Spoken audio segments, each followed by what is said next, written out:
Hello everyone. IIT, NIT, AIMS, JIPMER തുടങ്ങിയ ഇന്ത്യയിലെ premium ഇൻസ്റ്റിറ്റ്യൂട്ടുകളിൽ medicine അല്ലെങ്കിൽ എഞ്ചിനീയറിംഗിന് ഒരു സീറ്റ് നേടിയെടുക്കുക എന്നതാണോ നിങ്ങളുടെ ലക്ഷ്യം? അങ്ങനെയാണെങ്കിൽ നമ്മുടെ +2 പഠനത്തിന് ശേഷം അതിനു വേണ്ടിയിട്ടുള്ള പ്രിപ്പറേഷൻസ് സ്റ്റാർട്ട് ചെയ്തിട്ട് കാര്യമില്ല അല്ലെ. ഇപ്പൊ നിങ്ങൾ 10ാം ക്ലാസ്സിൽ പഠിക്കുന്ന സ്റ്റുഡൻസ് ആണ്. അപ്പൊ ഇപ്പൊ തൊട്ട് തന്നെ നമ്മൾ എന്ത് ചെയ്യണം? അതിനു വേണ്ടിയിട്ടുള്ള പ്രിപ്പറേഷൻസ് സ്റ്റാർട്ട് ചെയ്യണം. സോ അതിനുവേണ്ടി നിങ്ങളെ ഹെൽപ്പ് ചെയ്യുന്നതിനായി നമ്മുടെ ബ്രില്യൻറ്റ് പാല ഒരുക്കുന്ന പ്രോഗ്രാം ആണ് IIT AIMS integrated 2-year +2 programme. അപ്പൊ ഈ ഒരു പ്രോഗ്രാമിലേക്ക് വേണ്ടിയിട്ടുള്ള നിങ്ങളുടെ അഡ്മിഷൻസിന് വേണ്ടിയിട്ട് ഒരു സ്ക്രീനിങ് ടെസ്റ്റ് ആയിരിക്കും ഞങ്ങൾ സംഘടിപ്പിക്കുന്നുണ്ടാവുക. അപ്പൊ അതിനെ കുറിച്ചുള്ള കൂടുതൽ ഡീറ്റെയിൽസ് എന്നാണ് എക്സാം നടക്കുന്നത് എന്നുള്ള കാര്യങ്ങളെ കുറിച്ചുള്ള ഐഡിയാസ് ഒക്കെ ഞങ്ങളുടെ വെബ്സൈറ്റിൽ നിന്ന് നിങ്ങൾക്ക് കിട്ടുന്നതായിരിക്കും. സോ എന്റെ പേര് ദർശന, ഞാൻ ബ്രില്യൻറ്റ് പാലയിലെ കെമിസ്ട്രി ഫാക്കൽറ്റി ആണ്. അപ്പോൾ ഈ ഒരു സ്ക്രീനിങ് ടെസ്റ്റിന് വേണ്ടി നമ്മുടെ കെമിസ്ട്രി സബ്ജക്റ്റിൽ നിന്നും പഠിക്കേണ്ട കാര്യങ്ങൾ എന്തൊക്കെയാണെന്ന് നിങ്ങൾക്ക് പറഞ്ഞു തരാൻ വേണ്ടിയിട്ടാണ് മിസ് ഇന്ന് വന്നിട്ടുള്ളത്. അപ്പൊ നമുക്ക് എല്ലാവർക്കും അറിയാം, കെമിസ്ട്രി ഇല്ലാത്ത ഒരു ലൈഫിനെ പറ്റി നമുക്ക് ചിന്തിക്കാനായിട്ട് പറ്റില്ല അല്ലെ. അപ്പൊ നമ്മൾ ഒരു ദിവസം സ്റ്റാർട്ട് ചെയ്യുന്നത് തൊട്ട് നമ്മൾ ഉറങ്ങുന്നത് വരെ നമ്മളുടെ ഡെയിലി ലൈഫിൽ നോക്കിക്കഴിഞ്ഞാൽ പല സ്ഥലത്തും നമുക്ക് നമ്മളുടെ കെമിസ്ട്രിയുടെ പ്രസൻസ് കാണാനായിട്ട് പറ്റും. അപ്പൊ നിങ്ങളിൽ തന്നെ പലർക്കും കെമിസ്ട്രി പഠിക്കാൻ ഇഷ്ടമുണ്ടാവും, ചിലർക്ക് കെമിസ്ട്രി പഠിക്കാൻ വലിയ ഇഷ്ടം ഉണ്ടാവില്ല. പിന്നെ നമുക്കറിയാം, ഇനി നമുക്ക് ഇതിൽ സിലബസ് ആയിട്ട് വരുന്നത് നമ്മളുടെ ഫിസിക്സും അതുപോലെ തന്നെ മാത്സും ആണ്. അപ്പൊ ഈ ഫിസിക്സിലും മാത്സിലൊക്കെ കുറെ പ്രോബ്ലംസും അങ്ങനെ ഭയങ്കര കടകട്ടി സാധനങ്ങളൊക്കെ വരുന്നതുകൊണ്ട് തന്നെ നമുക്ക് കുറച്ച് ആശ്വാസം തരുന്ന സബ്ജക്റ്റുകളിലൊന്നാണ് നമ്മളുടെ കെമിസ്ട്രി എന്ന് പറയുന്നത്. അപ്പൊ ഈ കെമിസ്ട്രിയിൽ തന്നെ ഫസ്റ്റ് ഏറ്റവും ഇമ്പോർട്ടന്റ് ആയിട്ട് നമുക്ക് നോക്കാനുള്ള ഒരു ചാപ്റ്റർ എന്ന് പറയുന്നതാണ്, അല്ലെങ്കിൽ ഒരു ടോപ്പിക് എന്ന് പറയുന്നതാണ് നമ്മളുടെ അറ്റോമിക് സ്ട്രക്ചേഴ്സ് എന്ന് പറയുന്ന ടോപ്പിക്. അപ്പൊ നമുക്കറിയാം, ഈ ഒരു അറ്റോമിക് സ്ട്രക്ചർ എന്ന് പറയുന്ന ടോപ്പിക് അല്ലെങ്കിൽ സ്ട്രക്ചർ ഓഫ് ആറ്റം എന്ന് പറയുന്ന ഈ ഒരു ടോപ്പിക്കിൽ നമ്മൾ മെയിൻ ആയിട്ട് ഡിസ്കസ് ചെയ്യുന്നത് എന്തിനെ കുറിച്ചിട്ടാണ്? നമ്മളുടെ ആറ്റത്തിന്റെ സ്ട്രക്ചറിനെ കുറിച്ചിട്ടാണ് അല്ലെ. അപ്പൊ ആറ്റത്തിന്റെ സ്ട്രക്ചറിനെ കുറിച്ച് പഠിക്കുന്ന സമയത്ത് ഉറപ്പായും നമ്മൾ അറിഞ്ഞിരിക്കേണ്ട 3 ആളുകളുണ്ട്. നമ്മളുടെ ഇലക്ട്രോൺ, പ്രോട്ടോൺ, ന്യൂട്രോൺ. അതേപോലെ തന്നെ ഇവരുടെ മാസ് എന്താണ്, ഇവരുടെ ചാർജ് എന്താണ്, ആരാണ് ഈ ഇലക്ട്രോണും പ്രോട്ടോണും ന്യൂട്രോണും ഒക്കെ ഡിസ്കവർ ചെയ്തത് എന്നുള്ള കാര്യങ്ങളൊക്കെ എന്ത് ചെയ്യുക, എൻ്റെ മക്കളെ കറക്റ്റ് ആയിട്ടൊന്ന് നോക്കി വെക്കാം. അതേപോലെ തന്നെ പിന്നെ വളരെ ഇമ്പോർട്ടൻ്റ് ആയിട്ട് നമ്മൾ ഓർത്തിരിക്കേണ്ട ഒരു കാര്യമാണ് നമ്മുടെ അറ്റോമിക് മോഡൽസ്. നമുക്കറിയാം, പല പല സയന്റിസ്റ്റുമാരും അവരുടേതായിട്ടുള്ള കുറേ ഇന്നോവേറ്റീവ് ഐഡിയാസ് കൊണ്ടുവന്നിട്ടുള്ള ഒരു മേഖലയാണ് നമ്മളുടെ അറ്റോമിക് മോഡൽ അല്ലെങ്കിൽ ആറ്റത്തിന്റെ സ്ട്രക്ചർ എന്ന് പറയുന്ന കാര്യം. അപ്പൊ അതിൽ തന്നെ നമ്മളുടെ J.J. തോംസന്റെ പ്ലം പുഡിംഗ് മോഡൽ, അതേപോലെ തന്നെ റുദർഫോർഡിന്റെ ആറ്റം മോഡൽ, അതുപോലെ ബോർ ആറ്റം മോഡൽ എന്നിങ്ങനെയുള്ള കാര്യങ്ങളൊക്കെ എൻ്റെ മക്കൾ എന്ത് ചെയ്യുക, ഒന്ന് നോട്ട് ചെയ്ത് വെക്കാം. പിന്നെ വളരെ ഇമ്പോർട്ടൻ്റ് ആയിട്ടുള്ള ഒരു കാര്യം എന്ന് പറയുന്നതാണ് എപ്പോഴും നമ്മുടെ കെമിസ്ട്രിയിൽ വളരെ അത്യാവശ്യമുള്ള ഒരു കാര്യമാണ് നമ്മളുടെ ഇലക്ട്രോണിക് കോൺഫിഗറേഷൻ എന്ന് പറയുന്ന കാര്യം അല്ലെ. ഓരോ ഷെല്ലുകളിലും എങ്ങനെയാണ് നമ്മൾ ഇലക്ട്രോൺസിനെ ഡിസ്ട്രിബ്യൂട്ട് ചെയ്തിട്ടുള്ളത് എന്നുള്ള ഒരു ഐഡിയ ആണ് നമുക്ക് ഇലക്ട്രോണിക് കോൺഫിഗറേഷനിൽ നിന്ന് ലഭിക്കുന്നത്. സോ എലമെന്റ്സിന്റെ അപ് ടു ഒരു 30, അതായത് 30 അറ്റോമിക് നമ്പർ വരുന്ന എലമെന്റ്സിന്റെ എങ്കിലും നിങ്ങൾ എന്ത് ചെയ്യുക, അവരുടെ ഇലക്ട്രോണിക് കോൺഫിഗറേഷൻ, അതുപോലെ തന്നെ വാലൻസി എന്നുള്ള കാര്യങ്ങൾ, അതേപോലെ തന്നെ അറ്റോമിക് നമ്പർ കേട്ടോ, ഇത്രയും കാര്യങ്ങൾ എന്ത് ചെയ്യുക, നിങ്ങളൊന്ന് നോട്ട് ചെയ്ത് വെക്കാം. അതേപോലെ ഇതിന്റെ ഒപ്പം അറ്റോമിക് നമ്പർ, മാസ് നമ്പർ, പ്രോട്ടോൺസിന്റെ നമ്പർ എങ്ങനെ കണ്ടുപിടിക്കും, ന്യൂട്രോൺസിന്റെ നമ്പർ എങ്ങനെ കാണും, ഇലക്ട്രോൺസിന്റെ നമ്പർ എങ്ങനെയാണ് കണ്ടുപിടിക്കുക എന്നുള്ള കാര്യങ്ങൾ നോക്കി വെക്കുക. അതിന്റെ ഒപ്പം തന്നെ നിങ്ങൾ ഒരു ചെറിയ കാര്യം കൂടി ഓർത്ത് വെക്കണം, നമ്മുടെ ഐസോടോപ്പും ഐസോബാറും ഐസോട്ടോണും ഓരോന്നിനുള്ള കുറച്ച് എക്സാമ്പിൾസും. ഓക്കെ, അപ്പൊ ഇത്രയും കാര്യങ്ങളാണ് നമ്മളുടെ സ്ട്രക്ചർ ഓഫ് ആറ്റത്തിൽ മെയിൻ ആയിട്ട് എന്ത് ചെയ്യാനായിട്ടുള്ളത്, നിങ്ങൾ പഠിച്ചു വെക്കാനായിട്ടുള്ളത്. അപ്പൊ നമ്മളുടെ സ്ട്രക്ചർ ഓഫ് ആറ്റത്തിൽ അല്ലെങ്കിൽ അറ്റോമിക് സ്ട്രക്ചറിൽ പഠിക്കേണ്ട ടോപ്പിക്കുകൾ എന്തൊക്കെയാണെന്ന് നമ്മൾ നോക്കിക്കഴിഞ്ഞു. അപ്പൊ അടുത്തതായിട്ട് നമുക്ക് നോക്കാനുള്ളത് നമ്മുടെ പീരിയോഡിക് ടേബിൾ ആണ്. അപ്പൊ പീരിയോഡിക് ടേബിളിലും ഏകദേശം നിങ്ങൾക്ക് ഇതേ ടോപ്പിക്കുകളൊക്കെ തന്നെയാണ് പഠിക്കാനായിട്ട് വരുന്നത് കേട്ടോ. അപ്പൊ അതൊരു വേറെ ചാപ്റ്റർ ആയിട്ട് നമുക്ക് എക്സ്ട്രാ കുറെ കാര്യങ്ങളൊന്നും അതിൽ പഠിക്കാനായിട്ടില്ല. ഈ പറഞ്ഞ കാര്യങ്ങളായിട്ടുള്ള എലമെന്റ്സിന്റെ അറ്റോമിക് നമ്പറും മാസ് നമ്പറും ഐസോടോപ്പ്, ഐസോബാർ ഇതൊക്കെ തന്നെയാണ് ആ ഒരു ചാപ്റ്ററിലും നിങ്ങൾ എന്ത് ചെയ്യേണ്ടത്, നോക്കി വെക്കേണ്ടത്. പിന്നെ വളരെ ഇമ്പോർട്ടൻ്റ് ആയിട്ട് വേറെ കുറച്ച് കാര്യങ്ങൾ നിങ്ങൾ ഇതിന് കൂടെ നോക്കി വെക്കേണ്ടത് എന്താണെന്ന് വെച്ച് കഴിഞ്ഞാൽ, നമുക്ക് വേണമെങ്കിൽ അതിനെ സെപ്പറേറ്റ് ഒരു ചാപ്റ്റർ ആയിട്ട് കൺസിഡർ ചെയ്യാം, അല്ലെങ്കിൽ ഇവരെ 3 പേരെ ഒരുമിച്ച് നിങ്ങൾ പഠിച്ചാലും മതിയാവും. നമ്മളുടെ കോമ്പൗണ്ട്സ്, അതേപോലെ തന്നെ മിക്സ്ചേഴ്സ്, അതേപോലെ തന്നെ ഞാൻ വാലൻസി പഠിക്കണം എന്ന് പറഞ്ഞിട്ടുണ്ടായിരുന്നു. വാലൻസി പഠിക്കുന്നതിൻ്റെ ഒപ്പം തന്നെ ഓരോ കോമ്പൗണ്ടുകളെയും റെപ്രസെന്റ് ചെയ്യുന്ന കെമിക്കൽ ഫോർമുലാസ് ഉണ്ട് അല്ലെ. അപ്പൊ എങ്ങനെയാണ് ആ കെമിക്കൽ ഫോർമുലാസ് നമ്മൾ എഴുതുന്നത് എന്നുള്ള കാര്യം, അല്ലെങ്കിൽ ഇപ്പോൾ സോഡിയം ക്ലോറൈഡ് എന്ന് പറഞ്ഞാൽ നമുക്കറിയാം അത് സോഡിയവും ക്ലോറിനും കമ്പൈൻ ചെയ്തിട്ടുള്ള ഒരു കോമ്പൗണ്ട് ആണ്. അപ്പൊ NaCl ആണ് നമ്മുടെ സോഡിയം ക്ലോറൈഡിന്റെ എന്ത് വരുന്നത്, കെമിക്കൽ ഫോർമുല വരുന്നത്. അപ്പൊ അങ്ങനെയുള്ള കുറച്ച് കോമ്പൗണ്ടുകളുടെയൊക്കെ കെമിക്കൽ ഫോർമുലാസ് വാലൻസികൾ അങ്ങോട്ടും ഇങ്ങോട്ടൊക്കെ ഇന്റർചേഞ്ച് ചെയ്തിട്ടാണ് നമ്മൾ അത് എഴുതുന്നത് അല്ലെ. അപ്പൊ ആ ഒരു മെത്തേഡ് എന്ത് ചെയ്യണം, നിങ്ങളൊന്ന് നോട്ട് ചെയ്ത് വെക്കണം. അതേപോലെ തന്നെ നമ്മുടെ കെമിസ്ട്രിയിൽ ഫുൾ ഇക്വേഷൻസ് ആണ് എന്നുള്ള കാര്യം നമുക്കറിയാം. ഇപ്പൊ വാട്ടർ ഫോം ചെയ്യണം എന്നുണ്ടെങ്കിൽ നമുക്കറിയാം എങ്ങനെയാണ് വാട്ടർ ഫോം ചെയ്യുന്നത്, ഹൈഡ്രജനും ഓക്സിജനും കമ്പൈൻ ചെയ്തിട്ടാണ് വാട്ടർ ഫോം ചെയ്യുന്നത് അല്ലെ. അപ്പൊ ആ ഒരു ഇക്വേഷൻ എന്ന് പറയുന്നത് ബാലൻസ്ഡ് ആയിട്ടുള്ള ഒരു ഇക്വേഷൻ ആണോ അതോ അൺബാലൻസ്ഡ് ആയിട്ടുള്ള ഒരു ഇക്വേഷൻ ആണോ എന്നൊക്കെ ചെക്ക് ചെയ്യാൻ നിങ്ങൾക്ക് അറിയാം അല്ലെ. എങ്ങനെ നമ്മൾ ചെക്ക് ചെയ്യും, നമ്മൾ ആറ്റംസിന്റെ നമ്പർ ഒക്കെ നോക്കിയിട്ടാണ് നമ്മൾ ചെക്ക് ചെയ്യുക. അപ്പൊ ചില ഇക്വേഷൻസ് ഓൾറെഡി ബാലൻസ്ഡ് ആയിട്ടായിരിക്കും വരുന്നുണ്ടാവുക, ചില ഇക്വേഷൻസ് അൺബാലൻസ്ഡ് ആയിരിക്കും. അപ്പൊ നമുക്ക് എന്തറിയണം, അൺബാലൻസ്ഡ് ആയിട്ടുള്ള ഇക്വേഷൻസിനെ ബാലൻസ് ചെയ്യാനുള്ള ആ ഒരു മെത്തേഡ് നമ്മളൊന്ന് പഠിച്ചു വെക്കണം. അപ്പൊ ചിലപ്പോൾ നമുക്ക് ഓപ്ഷൻസ് ഒക്കെ തന്നിട്ട് താഴെ തന്നതിൽ ബാലൻസ്ഡ് ഇക്വേഷൻ ഏതാണ് അല്ലെങ്കിൽ അൺബാലൻസ്ഡ് ഇക്വേഷൻ ഏതാണെന്നൊക്കെ നമ്മളോട് ചോദിക്കും. സോ ഒരു ബാലൻസിങ് കൂടി ഇതിന്റെ കൂടെ നിങ്ങൾ എന്ത് ചെയ്യണം, ഒന്ന് പഠിച്ചു വെക്കണം. ഓക്കെ, അപ്പൊ ആ 3 ചാപ്റ്റർ നിങ്ങൾ ഒരുമിച്ച് ഒരു ചാപ്റ്റർ ആയിട്ട് കൺസിഡർ ചെയ്ത് പഠിച്ചാലും മതി കേട്ടോ. അപ്പൊ അടുത്തതായിട്ട് നിങ്ങൾ നോക്കി വെക്കേണ്ട ചാപ്റ്റർ എന്ന് പറയുന്നതാണ് ആറ്റങ്ങളെ കുറിച്ചൊക്കെ നമ്മൾ പഠിച്ച സ്ഥിതിക്ക് ഇനി ആറ്റങ്ങൾ കമ്പൈൻ ചെയ്യുന്ന അല്ലെങ്കിൽ ഇവരുടെ ബോണ്ടിങ്ങിനെ കുറിച്ചാണ് അടുത്തതായിട്ട് നമ്മൾ നോക്കി വെക്കേണ്ടത്. അപ്പൊ കെമിക്കൽ ബോണ്ടിങ് ആണ് നമ്മളുടെ ചാപ്റ്റർ. അപ്പൊ ഈ ഒരു കെമിക്കൽ ബോണ്ടിങ്ങിൽ എന്താണ് കെമിക്കൽ ബോണ്ടിങ് എന്നുള്ള ഒരു ചെറിയ ഐഡിയ ഉണ്ടാക്കി വെക്കുക. അതേപോലെ തന്നെ ഡിഫറെന്റ് ടൈപ്സ് ഓഫ് ബോണ്ടുകൾ ഉണ്ട് അല്ലെ, കോവാലന്റ് ബോണ്ട്, അയോണിക് ബോണ്ട്. അപ്പൊ അങ്ങനെയുള്ള ബോണ്ടിങ്ങുകൾ എന്താണെന്നും അതേപോലെ തന്നെ എങ്ങനെയാണ് ആ ബോണ്ടിങ് പല കോമ്പൗണ്ടുകളിൽ ഫോം ചെയ്യുന്നത് എന്നുള്ള കാര്യങ്ങൾ എന്ത് ചെയ്യുക, ഒന്ന് നിങ്ങൾ നോട്ട് ചെയ്ത് വെക്കാം.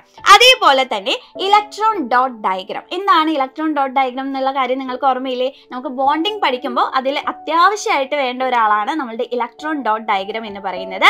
നമ്മൾ എന്ത് ചെയ്യും, ഇപ്പൊ സോഡിയം നമ്മൾ എടുക്കുകയാണെന്നുണ്ടെങ്കിൽ 281 ആണ് സോഡിയത്തിന്റെ കോൺഫിഗറേഷൻ അല്ലെ. അപ്പൊ അതിന്റെ ഔട്ടർ മോസ്റ്റ് ഷെൽ അല്ലെങ്കിൽ വാലൻസ് ഷെല്ലിലുള്ള ആ ഒരു ഇലക്ട്രോണിനെ നമ്മൾ എന്ത് ചെയ്യും, ഒരു ഡോട്ട് ഇട്ട് നമ്മൾ റെപ്രസെന്റ് ചെയ്യും. അതായത് വാലൻസ് ഷെല്ലിലെ ഇലക്ട്രോണിനെ ആ ഒരു സിമ്പിൾ ഓഫ് ആറ്റത്തിന്റെ പുറത്ത് നമ്മൾ ജസ്റ്റ് ഇങ്ങനെ ഡോട്ട് ഇട്ട് സൂചിപ്പിക്കുന്ന മെത്തേഡിനെയാണ് നമ്മൾ എന്ത് വിളിക്കുന്നത്, ഇലക്ട്രോൺ ഡോട്ട് ഡയഗ്രാം എന്ന് വിളിക്കുന്നത്. അപ്പൊ കുറച്ച് എലമെന്റ്സിന്റെ ഇലക്ട്രോൺ ഡോട്ട് ഡയഗ്രാം എന്ത് ചെയ്യുക, നിങ്ങൾ ഒന്ന് നോട്ട് ചെയ്ത് വെക്കുക.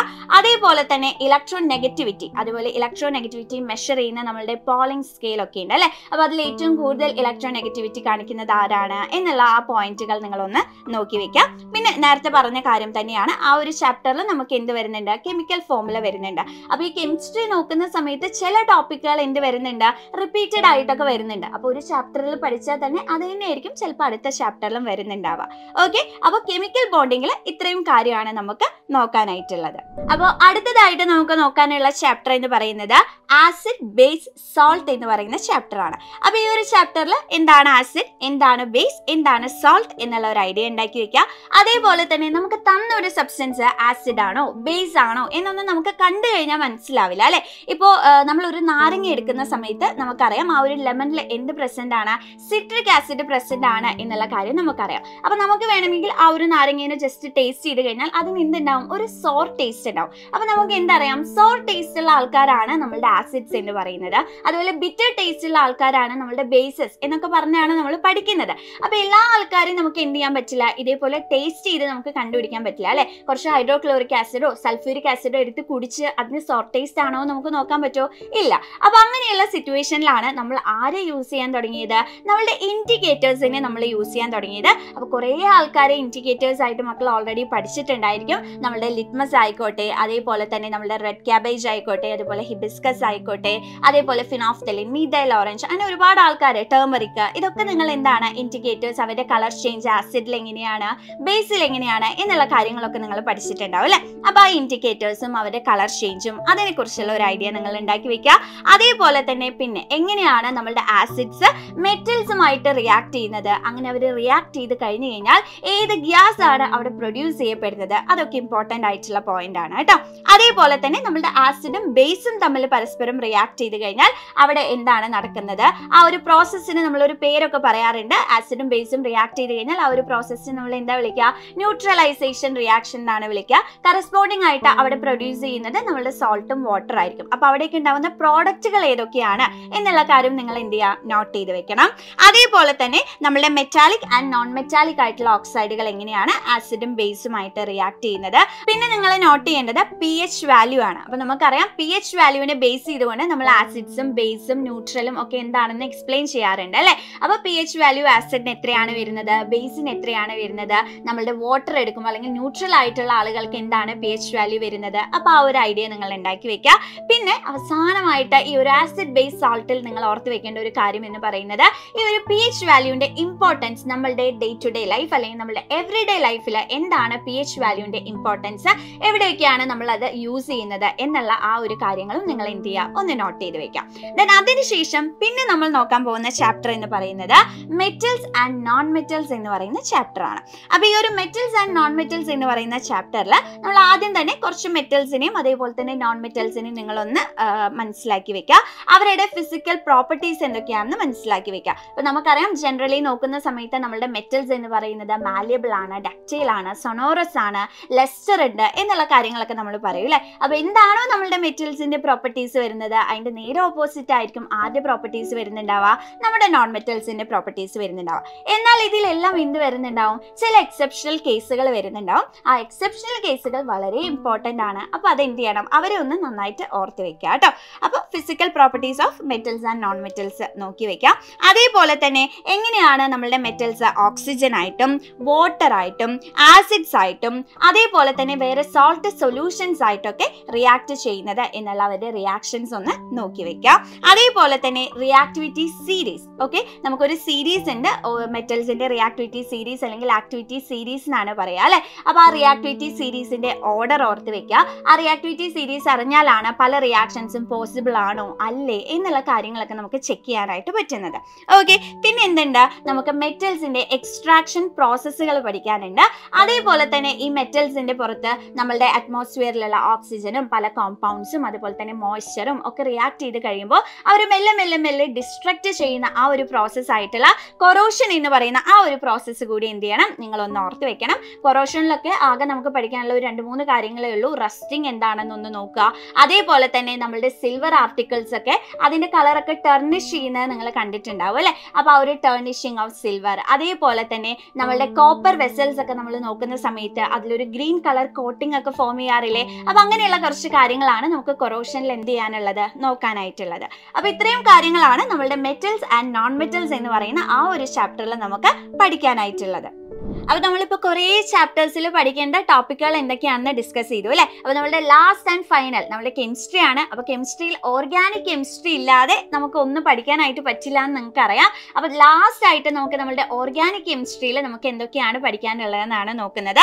അപ്പൊ ഓർഗാനിക് കെമിസ്ട്രിയിൽ നിങ്ങൾക്ക് അറിയാം തുടക്കത്തിൽ തന്നെ നമ്മൾ ഓർത്ത് വെക്കേണ്ട കാര്യം എന്ന് പറയുന്നത് എന്താണ്, കോമ്പൗണ്ടുകളുടെ നെയിമിംഗ് എന്താണ് എന്നുള്ളത് അല്ലെ. അപ്പൊ പല രീതിയിൽ നമ്മൾ കോമ്പൗണ്ട്സിനെ നെയിം ചെയ്യാറുണ്ട്. അപ്പൊ ആ കോമ്പൗണ്ട്സിന്റെ നെയിമിംഗ് അതിന്റെ കൂടെ തന്നെ പല പല ഫംഗ്ഷണൽ ഗ്രൂപ്പുകൾ ഉണ്ട് അല്ലെ. ആ ഫംഗ്ഷണൽ ഗ്രൂപ്പുകൾ കൂടി എന്ത് ചെയ്യുക, ഒന്ന് നിങ്ങൾ ഓർത്ത് വെക്കാം. പിന്നെ അതേപോലെ തന്നെ ഡിഫറെന്റ് ടൈപ്സ് ഓഫ് ഐസോമെറിസങ്ങൾ ഉണ്ട്. ചെയിൻ ഐസോമെറിസം, പൊസിഷൻ ഐസോമെറിസം, അങ്ങനെയൊക്കെ പല ഐസോമെറിസംസ് ഉണ്ടല്ലോ. അപ്പൊ ആ ഐസോമെറിസംസ് നിങ്ങൾ നോട്ട് ചെയ്യണം. അതേപോലെ തന്നെ ഓർഗാനിക് കെമിസ്ട്രി എന്ന് പറയുന്ന ആ ഒരു ബ്രാഞ്ച് വന്നത് തന്നെ നമ്മളുടെ കാർബണും ഹൈഡ്രജന്റെയും ആ ഒരു ബോണ്ടിങ് വഴിയാണ്, അല്ലെങ്കിൽ കാർബണിന്റെ പല ഡിഫറെന്റ് ആയിട്ടുള്ള പ്രോപ്പർട്ടീസ് ഒക്കെ വഴിയാണ് ഈ ഒരു ബ്രാഞ്ച് തന്നെ ഫോം ചെയ്തിട്ടുള്ളത് അല്ലെ. അപ്പൊ നമ്മളുടെ കാർബണിന്റെ ആ ഒരു ബോണ്ടിങ്, അതേപോലെ തന്നെ കാർബണിന്റെ കുറച്ച് വേഴ്സറ്റൈൽ ആയിട്ടുള്ള കുറച്ച് പ്രോപ്പർട്ടീസ് ഒക്കെ ഉണ്ട്. അപ്പൊ അത് എന്ത് ചെയ്യുക, ഒന്ന് നോട്ട് ചെയ്ത് വെക്കുക. അതേപോലെ തന്നെ കുറച്ച് പേരുള്ള കുറച്ച് കെമിക്കൽ റിയാക്ഷൻസ് ഒക്കെ നമുക്ക് ഇവിടെ നോക്കാനുണ്ട്. കമ്പൽഷൻ, ഓക്സിഡേഷൻ, അഡീഷൻ, സബ്സ്റ്റിറ്റ്യൂഷൻ, ഇങ്ങനെയൊക്കെയുള്ള കുറച്ച് കെമിക്കൽ റിയാക്ഷൻസ് ഉണ്ട്. അപ്പൊ അത് എങ്ങനെയൊക്കെയാണെന്നുള്ളത് ഒന്ന് നോട്ട് ചെയ്യുക. അതിന്റെ ഇക്വേഷൻസ് ഒക്കെ ഒന്ന് നോട്ട് ചെയ്ത് വെക്കാം. അതേപോലെ തന്നെ പിന്നെ കുറച്ച് കോമ്പൗണ്ടുകളാണ് നോക്കാനുള്ളത്. എത്തനോളും എത്തനോയിക് ആസിഡും അതെങ്ങനെ പ്രിപ്പയർ ചെയ്യും, അത് എന്തിനു വേണ്ടി യൂസ് ചെയ്യുന്നു എന്നുള്ള കാര്യങ്ങൾ നോട്ട് ചെയ്യുക. ആൻഡ് ലാസ്റ്റ് ആൻഡ് ഫൈനൽ ആയിട്ടുള്ള നമ്മളുടെ ടോപ്പിക് എന്ന് പറയുന്നതാണ് സോപ്സ് ആൻഡ് ഡിറ്റർജൻസ്. ഓക്കെ, അപ്പൊ ഇത്രയും കാര്യങ്ങളാണ് നമ്മളുടെ ഓർഗാനിക് കെമിസ്ട്രിയിൽ. വളരെ കുറച്ച് കാര്യങ്ങളെ നമുക്ക് പഠിക്കാനുള്ളൂ, വലിയ വലിയ കാര്യങ്ങളൊന്നുമില്ല, വളരെ സിമ്പിൾ ആയിട്ടുള്ള കുറച്ച് കാര്യങ്ങളാണ്. അപ്പൊ ഇത്രയും കാര്യങ്ങളാണ് നമ്മളുടെ ഓർഗാനിക് കെമിസ്ട്രിയിൽ നോക്കാനുള്ളത്. അപ്പൊ ഇതോടുകൂടി നമ്മുടെ കെമിസ്ട്രിയിലെ സിലബസ് എന്ത് ചെയ്തു, നമ്മൾ കംപ്ലീറ്റ് ചെയ്തിട്ടുണ്ട്.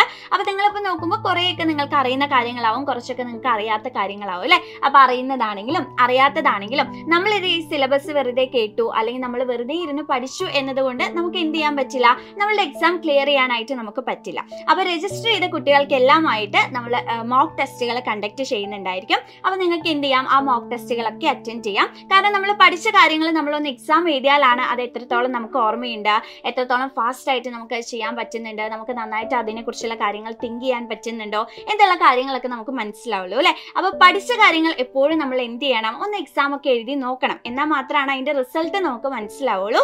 അപ്പോൾ എല്ലാവരും നന്നായിട്ടിരുന്ന് പഠിക്കുക. അതേപോലെ തന്നെ മോക്ക് ടെസ്റ്റുകളെല്ലാം മാക്സിമം അറ്റൻഡ് ചെയ്യുക. അപ്പോൾ മോക്ക് ടെസ്റ്റുകളൊക്കെ അറ്റൻഡ് ചെയ്ത് എല്ലാവർക്കും നല്ല മാർക്കുകളൊക്കെ കിട്ടിയാലും കിട്ടിയില്ലെങ്കിലും നിങ്ങൾ എന്ത് ചെയ്യരുത്, നിങ്ങൾ പഠിത്തം അവിടെ വെച്ച് സ്റ്റോപ്പ് ചെയ്യരുത്. നിങ്ങൾ കണ്ടിന്യൂസ് ആയിട്ട് പഠിച്ച കാര്യങ്ങൾ പിന്നെയും പഠിക്കുക. കാരണം നമ്മളുടെ എക്സാമിൻ്റെ അന്ന് വരെ നമുക്ക് ആ കാര്യങ്ങൾ, ഇത്രയും കാര്യങ്ങൾ നമ്മളുടെ ഓർമ്മയിൽ വേണം. അത് കെമിസ്ട്രി മാത്രമല്ല, ഇതേപോലെ തന്നെ നമുക്ക് ഫിസിക്സിലും മാത്സിലും ഒക്കെ പഠിക്കാനായിട്ടുണ്ട്. സോ മാക്സിമം കിട്ടുന്ന സമയത്തെല്ലാം നിങ്ങൾ എന്ത് ചെയ്യുക, നന്നായിട്ടിരുന്ന് ഇതിനു വേണ്ടിയിട്ട് വർക്ക് ചെയ്യുക. അതേപോലെ തന്നെ നിങ്ങൾ എല്ലാവരും നല്ല അടിപൊളിയായിട്ട് എക്സാം എഴുതി നിങ്ങളുടെ ഡ്രീം ക്യാമ്പസുകളിൽ തന്നെ പഠിക്കാനായിട്ട് സാധിക്കട്ടെ. ഇഷ്ടപ്പെട്ട കോഴ്സ് തന്നെ എടുത്ത് പഠിക്കാൻ സാധിക്കട്ടെ എന്ന് മിസ് ആത്മാർത്ഥമായിട്ട് പ്രാർത്ഥിക്കുകയാണ്. അപ്പോൾ എല്ലാവർക്കും all the best. Brilliant Study Center, India's #1 coaching center for NEET and JEE.